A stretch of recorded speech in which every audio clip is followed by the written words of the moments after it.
Vous savez que cette semaine, on est passé à ça, d'avoir un des plus grands problèmes diplomatiques du monde. On est passé à ça. Lui, là, c'est le patron de l'OMS, Organisation mondiale pour la santé. Il était en déplacement au Yémen la semaine passée. Et lors de son vol retour, il attendait à l'aéroport, au Yémen.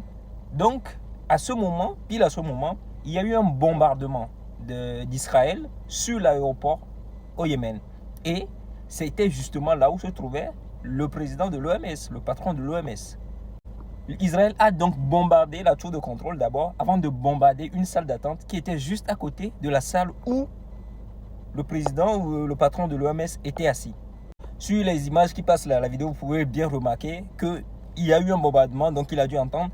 Et on essayait de le mettre à l'abri quand un deuxième bombardement venait maintenant s'abattre sur une salle juste à côté de là où lui, il attendait son vol. Ça aurait été un chaos total si un patron d'une organisation mondiale venait d'être tué par une frappe israélienne. Moi, je me dis, ça aurait été peut-être, voir le bon côté des choses.